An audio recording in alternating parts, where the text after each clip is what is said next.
புரட்சி தலைவர் எம்ஜிஆர் ஜாம்பவானையும் விட்டாந்தராசையா கோடீஸ்வரனை நம்பி இந்த கட்சி ஆரம்பிக்கிறது. புரட்சி தலைவர் எம்ஜிஆர் யாரை நம்பி கட்சி ஆரம்பித்தார்னா ஒரு சாதாரண அதிமுக கடைக்கோடி தொண்டை எம்ஜிஆர். நாட்டில் எத்தனையோ பேர் கட்சி ஆரம்பிச்சிருக்கிறாங்க. ஒன்றிய செயலாளர் மாதாரம் கருப்புசாமி அவர்களுக்கு தெரியும். இந்த ஒன்றிய செயலாளர் செல்வகுமார் அவர்களுக்கு தெரியும். பெருநகர செயலாளர் விஜயபாண்டியன் அவர்கள், மத்திய ஒன்றிய செயலாளர் பழனிசாமி அவர்கள், அண்ணன் கோவில்பட்டி கிழக்கு. நாட்டில் யார் வேணாலும் கொடி கட்டலாம், யார் வேணாலும் தலைமை கழக பேச்சாளர் நல்லா பேசுவார், யார் வேணாலும் கொடி கட்டலாம், கோஷம் போடலாம். ஆனால் ஆட்சியை பிடிப்பதற்கு, ஆட்சியை பிடிக்கக்கூடிய ஒரே கட்சி அதிமுக. என்ன சொல்ல வருகிறேன் சொன்னால், நாம் அதிமுக பெருமை சிவாஜி கணேசன் கூட கட்சி ஆரம்பிச்சாரா? பாக்கியராஜ் கட்சி ஆரம்பிச்சாரா? ஓபனா பேசுவோம் டி ராஜேந்திரன் கட்சி ஆரம்பிச்சாரா? எஸ்எஸ்ஆர் கட்சி ஆரம்பிச்சாரு. எல்லா நடிகரும் ஆரம்பிச்சாங்க. இப்போ ஆரம்பிக்கிறாங்க. அதுக்குள்ள நான் போகிறேன். ஆனா புரட்சி தலைவர் எம்ஜிஆர் என்ற ஒரு மாபெரும் சக்தி மட்டும்தான் எம்ஜிஆர் மன்றம் என்ற கட்சி ஆட்சி பிடிச்சது. எப்படி பிடிச்சது? இன்னைக்கு பூத் கமிட்டியை போடுங்க அப்படின்னு நம்ம கடம்பூர் என்ன சொல்றாரு, உறுப்பினருக்காக சரியா கொடுக்கணும் அந்த காஞ்சி பன்னீர்செல்வம் சொல்றாரு. ஒன்றிய என்ன சொல்றாங்க, பூத் கமிட்டியை போடாம, வீடு விழா போய் பிரச்சாரம் பண்ணாம, தேர்தல் நேரத்துல நாமினேஷனுக்கே போகாம, தேர்தல் நேரத்தில் தான் நியமித்த வேட்பாளர்களுக்கு பிரச்சாரம் செய்யாம, ஏன் இந்த நாட்டிலே இல்லாம, நல்லா எண்ணி பாருங்க, இந்த நாட்டிலே இல்லாம குடிபிடிக்கவில்லை, கோஷம் போடவில்லை, நாமினேஷனுக்கு போல பிரச்சாரம் பண்ணல, ஆர்டிஓ ஸ்கூட்டிக்கு போல பிரச்சாரத்துக்கு போல தன்னுடைய வேட்பாளர்களுக்காக பிரச்சாரம் கேட்கல. இந்த நாட்டிலே ஒரே ஒரு தலைவர் படுத்துக் கொண்ட அமெரிக்காவுடைய புரூக்ளின் மருத்துவமனையிலே இருந்து கொண்டு தானும் வெற்றி பெற்று அதிமுக என்ற இயக்கத்தையும் வெற்றி பெற வைத்த தலைவர் என்று சொன்னால் புரட்சி தலைவர் எம்ஜிஆர் மட்டும்தான் படுத்துக் கொண்டே செய்கிற அதிமுக ஒரு மிகப்பெரிய ஆவணம். இந்த இயக்கத்தை ஒன்றே செய்ய முடியாது. நீங்க தயவு செய்து வாழ்க்கையில தடமும் காணக்கூடாது, தடமாறக்கூடாது. அரசியல பொறுமை வேணும், சகிப்புத்தன்மை வேணும், அவசரப்படக்கூடாது. ஒரு கப்பல் என்பது அப்படியே கால் கடல்ல பயணம் செய்யும்.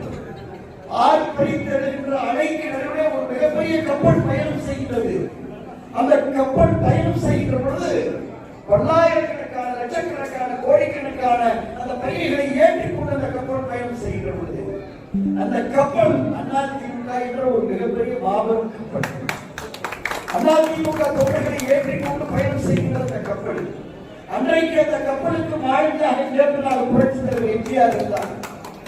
அதற்கு பின்னால் அந்த கப்பலுக்கு புரட்சி தலைவர் அம்மா கேப்டனாக இருந்தார். இன்றைக்கு அந்த கப்பலுக்கு மாநிலமாக எடப்பாடியாக இருக்கிறார். இந்த மாவட்டத்தில் வைஸ் கேப்டன் கடம்பூர் இருக்கிறார், ஒன்றிய செல்வகுமார் இருக்கிறாரு, வாங்கவர். என்ன சொல்றதுன்னா, கப்பல் கடல்ல போடுறப்ப சூறாவளி வருமா? வருமா வராதா? சூறாவளி கப்பல் என்ன ஆகும்? என்ன ஆகும்? லேசா என்ன ஆகும்? என்ன அழகா சொல்றாரு, கதிரேசன் நல்ல ரசிகர். லேசா ஆடும்.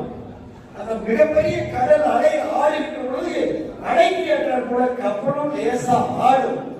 இந்த கப்பல் ஆடுதுன்னு நினைச்சு அவசரப்பட்டு நம்ம போட்டிட்டு முடிச்சு கரைக்கு போயிடலாம் குதிச்சா கருப்பசாமி அழகா அவரே உதாரணம் சொல்லிட்டாரு. திடீர்னு இந்த கப்பல் ஆடுதுன்னு நினைச்சு கப்பல் இருந்து ஒருத்தர் 2 பேர் வேகமா குதிச்சா, குதிச்சவங்க குதிச்சதான் அவங்க கரை சேர முடியாது.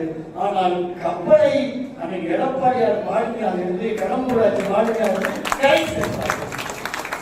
நீங்க இந்த கப்பல்ல நம்பி பயணம் செய்யுங்கள்.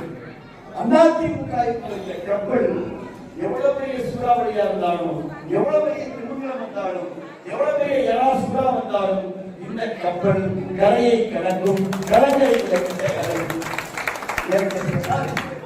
பெரியார், பேரறிஞர் அண்ணா, புரட்சி தலைவர் எம்ஜிஆர், புரட்சி தலைவி அம்மா போன்ற கலைஞரை விளக்கமாக வழிகாட்டுகின்ற நிலையில் இருக்கிறார். அதனால கப்பல் ஆடுதுன்னு அவசரப்பட்டு யாரும் பிடிச்சிட வேணாம். ஓட்ட பிடிச்சி வேகமா போயிடுவோம் நினைச்சிட வேணாம். திருப்பி வந்து நம்ம கப்பலை தான் பிடிச்சி ஏறியா. நல்ல வேலை இப்பயாவது அந்த கருசாமி வந்து கப்பல் வந்து அந்த இந்த கப்பலை ஏறி உங்களையும் சேர்த்து அனைத்து இந்திய அண்ணா திராவிட முன்னேற்ற கழகத்துடைய கப்பல் நிச்சயமாக கரை சேரும். 26 மேகம்லாம் கருக்கும், மேகம்லாம் கருக்கும்.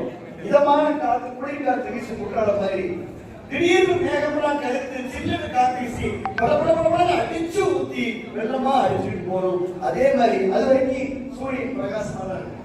அது வரைக்கும் திடீர்னு வெயில் இருக்கும், சூரியன் பிரகாசமா இருக்கும். எப்ப மேகம் வரும் தெரியாது. திடீர்னு மேகம் வரும், சூரியனை மறைக்கும். முடிந்தா கைது. ஆந்திரால நீங்க வந்து ஜெகன்மோகன் ரெட்டி ஆட்சியில் இருந்தாரு. பயங்கரமா தான் இருந்துச்சு. தேர்தல் நடந்துச்சு. என்ன நடந்துச்சு? காணாம போயிடுச்சு. அதே போல இந்த சைடு பாத்தீங்கன்னா தெலுங்கானா மாநிலத்தையே மீட்டு கொடுத்த சந்திரசேகர ராவ் என்ன நடந்துச்சு? சந்திரபாபு நாயுடு கூட்டணி பவன் கல்யாணம் கூட்டணி வச்சாங்க. என்ன ஆச்சு? 1 வருஷம் முன்னாடி ஆட்சி மாற்றவங்க யாராவது சொன்னாங்களா? 1 வருஷம் முன்னாடி ஆட்சி மாற்றவங்க யாராவது சொன்னாங்களா? ஆட்சி மாற்றம் என்பது 2 மாசத்துக்கு முன்னாடி தான் வரும்.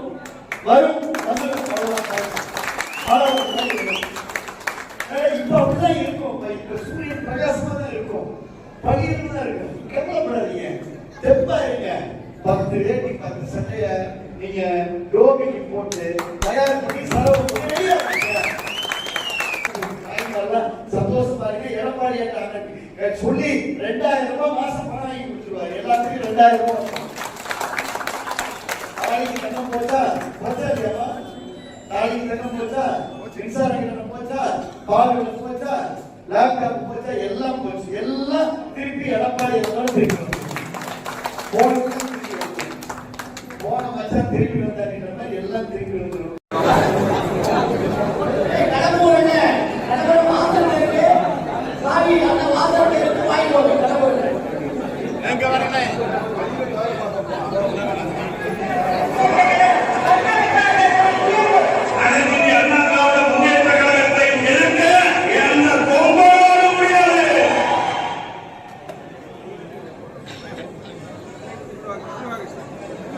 கொஞ்சம்